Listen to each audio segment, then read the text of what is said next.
How to Survive Camping by You/Fainting Goat. I run a private campground. My family has owned it for generations now. It's about 300 acres, most of that shaded by forest and the rest is an open field. We host events, like dog clubs, music festivals, etc. We've also got open camping weekends throughout the year, and in the height of summer we're open full-time for general camping. A lot of people take advantage of that. It's a cheap and pleasant vacation. Hammocks get erected in the trees. Grills get unloaded from the backs of trucks. There's some pretty elaborate setups from the people that come back year after year. The return campers are smart. They know what they're doing. Everyone knows their job when they roll in. They unload as a group. Tents start to go up. Community areas and kitchens go in the same place year after year, where they've found the land suits their setup best. Tent locations might change, but every camper knows where their tent is going in their allotted land. It's a far cry from the disheveled masses that show up and simply expect everything to work out with no prior planning. By noon on setup day, the experienced campers are sitting under their day shades, sipping beer, while the newbies are relocating tents because they didn't leave enough room for walkways. I've tried to help. I put together a guide that everyone receives in the mail once I have their registration info and payment. Sure, the postage is a bit of an expense, but I feel having a hard copy makes them more likely to read it. Not having to fill out as much paperwork with the police is worth the money. I've titled the brochure How to Survive Your Camping Experience. I wish people would take that name more seriously. The first page is full of practical advice. Stuff like, have a sturdy, waterproof container that holds a spare change of clothes and a blanket.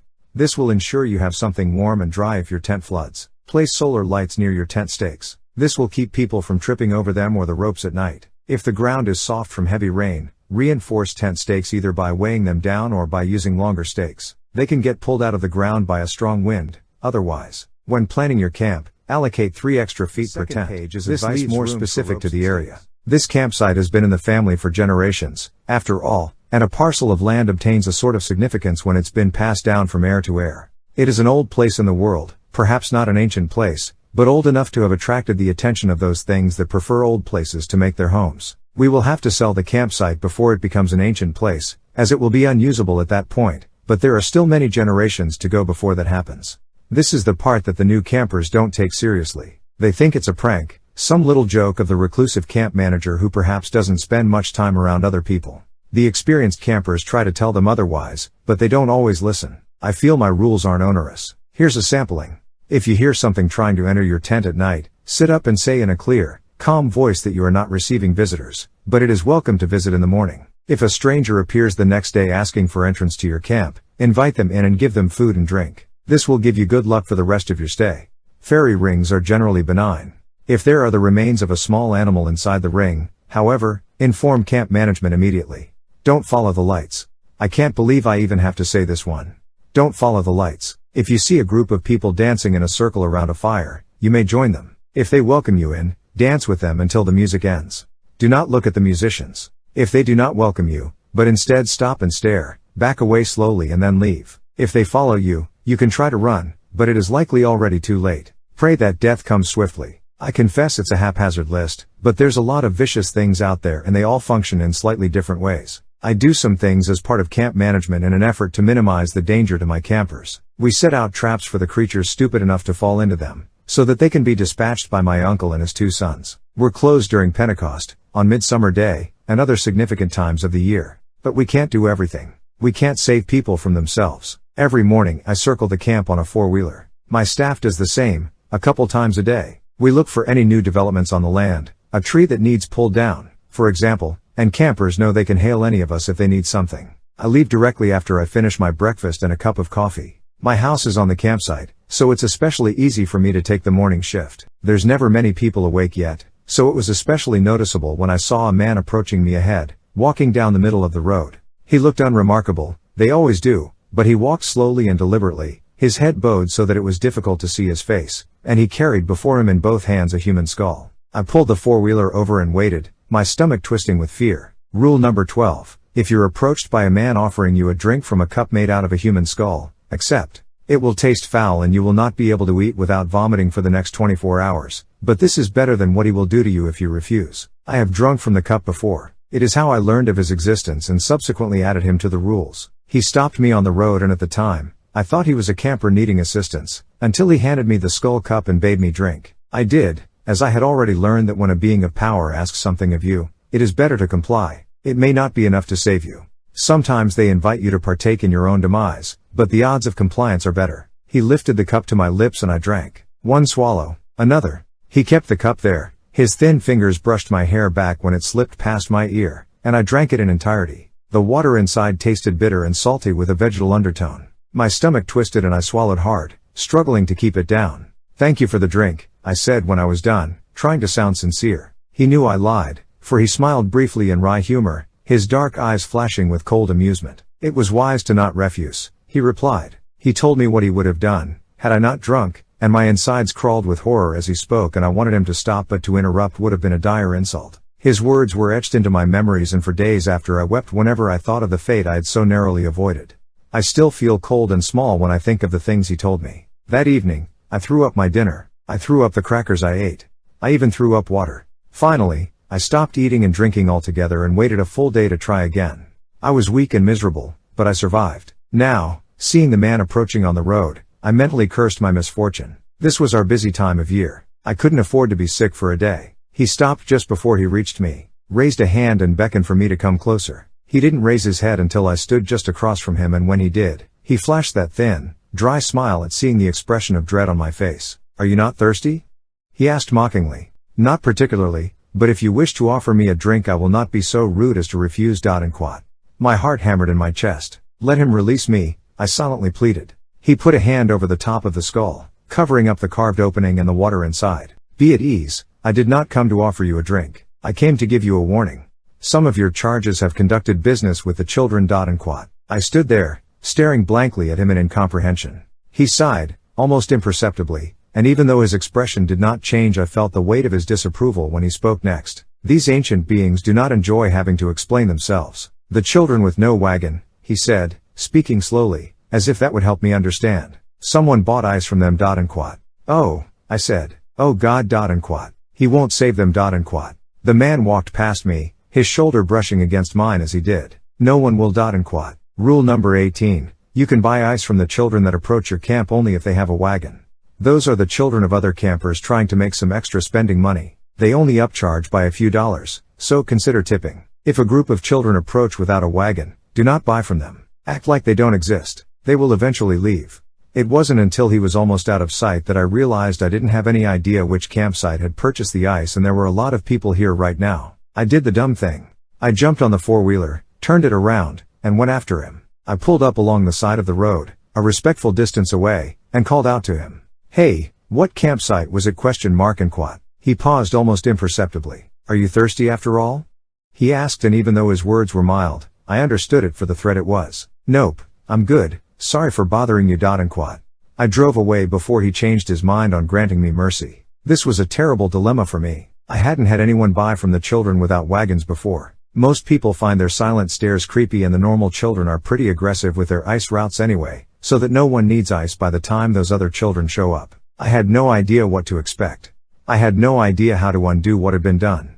There was, however, someone I could ask. I went to my most senior camp. They're a group of friends that have been camping here for over 2 decades. The members have changed, to the point that the founders have all been replaced, but they've kept the traditions and are willing to work with me. As a result, I've given them the best campsite. It's up on a hill, nestled in a clear spot among the trees so that their camp has shade most of the day, and there's spots to hang hammocks. A gas line runs up the hill, so I have to keep part of it free of trees, which funnels the breeze straight into their camp. It's noticeably cooler there than the rest of the site. It's also the most dangerous. I heard their shouting before I arrived. I slowed, cutting the noise of the engine down enough that I could make out words. I needn't have bothered. It was nothing but cursing. I couldn't tell if it was an inter-camp dispute, doubtful, they kept the drama to a minimum, or if they were angry at another group, plausible, they had a couple feuds going on with the younger camps, or if it was something else. Bracing myself, I hopped off the vehicle and walked in past the line of tents that marked their boundary. There were 5 people in the common area, clustered around the beer kegs. They had a cooler that was outfitted with 4 taps, and they ran lines up through a steel plate that was packed with ice, providing access with chilled beer from the tap at any time. The kegs were all homebrew. Right now, they had all 4 taps open and dark liquid was spilling out onto the ground. There was an odd smell in the air that turned my stomach. Like a butcher's shop, I thought, finally placing the smell. "Is that blood?" I ventured, walking closer. "Yes." The woman that did the brewing kicked one of the kegs. "All of them are blood." I told them I've come to talk to the thing in the dark. I had a question, I said, and I could also ask about the kegs while I was at it. Sure. And Quat. She jerked her head at the back of their camp, where the trees crowded in close enough so that their shadows overlapped and the forest floor was noticeably darker under the lattice of their branches. We haven't seen the solars go out all week though, so maybe it's not home. And Quat. Rule number 10. Keep track of what time the charge on the solar lights typically runs out. If the solars go out before then, do not leave your tent until sunup. Do not open the tent, not even to look. Stay in your tent, try to sleep, and wait for daybreak. I crept into the forest, wincing at the branches that cracked under my feet. Some of the creatures in the campsite were less malevolent than others. So long as they were respected, they wouldn't kill you or even seriously harm you. I'd spoken to the creature in the dark only once before, when I thought to put the senior camp near its lair. I asked if their proximity would disturb it. It replied that they would not, but nor would it hesitate to take any of them were they out in the open when it passed by. I don't know what happens to the people it takes. Their bodies are never found. The entire camp dreams of dying, however, of slow and torturous death in whatever manner they fear most. I dream of the little girl and the beast, and when I wake I know that I'm going to be talking to the police yet again. The creature's lair is nothing more than a mound of broken branches, easily mistaken for a pile of stacked debris. There are some signs, however. The air grows colder as you approach. Sound falls away, encasing you in silence so that the only thing you hear is your own heartbeat. Mine was growing steadily faster as I drew nearer, and it felt like the darkness in between the piled branches was reaching out, gathering up all the light, and dragging it to its doom. Flowers littered the forest floor, the white, parasitic ones with bowed heads, feeding on the tree roots running below the barren soil. Excuse me, I whispered, my voice cracking. I coughed and tried again. Sorry to bother you, but I have a question. And Quat. A long silence. I waited, wondering if this was in vain and perhaps the creature wasn't there. Then it spoke, and its words were rough like stones rolling against each other, and I winced in pain, for it felt like my head was between those stones and my skull would crack under their weight. It asked me what I wished to know. I told it about the children, that someone had bought ice from them, and also about the kegs, as an afterthought. The children are displeased by their lack of prey, it finally replied, and I pressed my fingers against the bones near my ear, as if that could help relieve the pressure. They rejoice at finally being given an opportunity. And Quat. To do what? And Quat. The pile of branches shifted, the earth shifted, and I stumbled, realizing in sudden terror that that small lump of debris was not nearly enough to contain the creature inside, and it was far larger and perhaps far more terrible than I'd imagined. Its shrug had nearly thrown me to the ground. The kegs are just the start, it sighed. More will suffer. All will suffer. And then the dying will begin. And Quat. My entire campsite was at risk. I felt cold inside. I could evacuate, I thought. I could claim there was something, a gas line rupture? Disease outbreak? There were some options available that would explain why I was throwing everyone out. But then what about my livelihood? Would people return? I'm a little ashamed that greed factored into my choices, but this campsite has been in my family for generations and I wasn't going to ruin it all now. Eliminate the one that started it. And Quat. The ground bucked, violently, and I was thrown to my hands and knees. Everything else will unravel. And Quat. I stumbled to my feet, thanking it profusely. I gibbered my apologies for disturbing it and my gratitude for its advice. Then I fled, fighting the urge to look back the entire time. Eliminate the one that started it. Those words rattled around in my head as I went from campsite to campsite, asking if they'd bought ice from the children today. I received quizzical looks from the newer campers, but the older ones answered solemnly, understanding the gravity of my question. They'd read the rules. Finally, I found the camp that bought the ice, and they identified the person that had made the purchase. He was elsewhere at the moment, but I could stop by later, they suggested. I said it was fine. I wasn't ready to talk to him. I wasn't ready to take the creature in the dark's advice. I thought. How bad could it be? It was only just beginning. Perhaps I could find some other way to resolve the situation. I spent the evening digging through my books of camp management and folklore, trying to find some sort of ritual or appeasement I could try. Yet the creature had said that the children were tired of not having prey I denied them with my rules, and that this would only get worse and worse until people started dying. That everyone was in danger. Night fell and I reluctantly abandoned my efforts until the morning. My worry made it impossible to sleep through the little girl weeping outside my window and begging to be let in. She's not in the rules. She only harasses members of my bloodline. I was almost relieved when the beast came and dragged her off while she screamed in mortal terror, signaling that dawn was near. I threw on some clothing and jumped on my four-wheeler. I even skipped making coffee. I needed to see what had happened overnight. The man with the skull cup stood on the road, staring off into the trees and calmly sipping the water inside like he was taking his morning tea. I pulled up close by and killed the engine so we could talk. Skipped your coffee, did you? He asked. Want a drink? And Quat. I am quite satisfied, but I will gladly accept if you wish to share, I replied with gritted teeth. That thin smile again. Now he was just messing with me. I looked in the direction he was staring. A slew of people, 12 in all, dangled in mid-air. For one brief, horrifying moment I could only think of the time I'd found someone that hadn't heeded my rules, their gutted body dangling uncomfortably close to my house, like it was a warning. How the police had let me do most of the work getting it down while they waited on the ground with their damned paperwork. I don't make my staff clean up the remains. That's asking too much. These were alive. I almost wept with relief. They'd been pulled from their tents and stripped naked, then taken into the woods. Their bodies were covered with bruises and scratches from being violently dragged across the ground. Then they'd been hoisted up into the trees and left hanging by their ankles from the boughs. Next time it'll be their flayed skins hoisted in the branches, the man said. You should end this quickly. I'm surprised by your concern. I need people to share a drink with, he murmured. I can't do that if everyone dies. I had to get my brother and both my uncles to help get the terrified campers down. They didn't fight much while we were doing this, just hung there limply, crying or whimpering softly. It made the job a lot easier. Dead weight is predictable and we could pull them towards the ladder, get a good hold on them, and then cut the ropes and pass them down to the ground. Eliminate the one that started with it. As the abducted campers were taken off to the local hospital for treatment, I delegated the police paperwork to my brother and jumped on my four-wheeler. I returned to the camp that had bought the ice and called the man responsible aside for a conversation. I asked him if he'd bought ice from some creepy children with no wagon, and when he said he had, I asked why he'd broken one of the rules of how to survive camping. It was rule number 18. Hadn't he read it? Oh, he said bleakly. That one. Well, there are a lot of rules. I took a breath, held it a moment, reminded myself that the majority of people have good intentions and don't do things simply to be contrary or cause trouble. That it is my responsibility as both camp manager and a decent human being to be understanding and help people, because we have a common goal.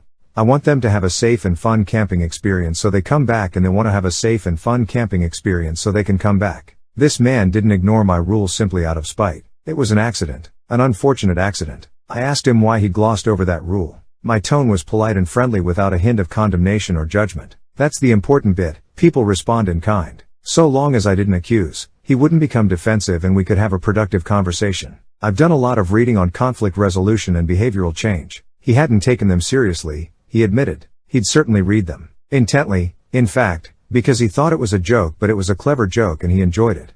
But real? Nah. He pointed to his tent, showing how it had 3 feet of clearance between the other tents, rule number 4, and that they'd brought a longer hose so they didn't have to split the closer one more than 3 times, rule number 6. The will was there. My system was flawed.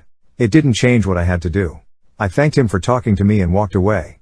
Then I went into the woods and gathered some things. It took a while to find them all, but I'm familiar with my campsite and I know where these things are likely to be found.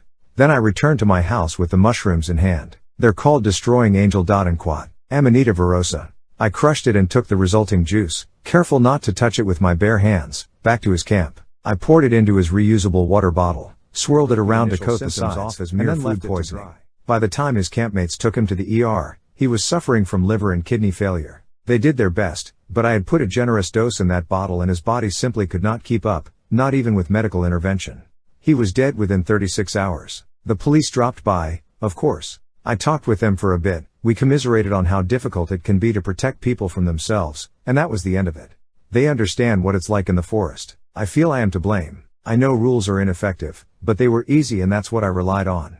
I wrote off the deaths as isolated incidents instead of warning signs that I wasn't doing enough to determine if my rule list and other measures were accomplishing their intended purpose. You know what has helped people change their behaviors? Storytelling. It's one of the most effective techniques, far more effective than a list of rules, which according to research is the least effective method, and the most prone to antisocial behavior, which is basically people deliberately sabotaging the system out of spite. Instead of telling someone do this, you tell the person a story that demonstrates the behavior you want. Preferably true, as that carries more weight, and the more personal it is, the more the individual will relate and subsequently accept what you're trying to tell them to do. I'm a camp manager. I don't have a list of rules because I'm trying to ruin your fun.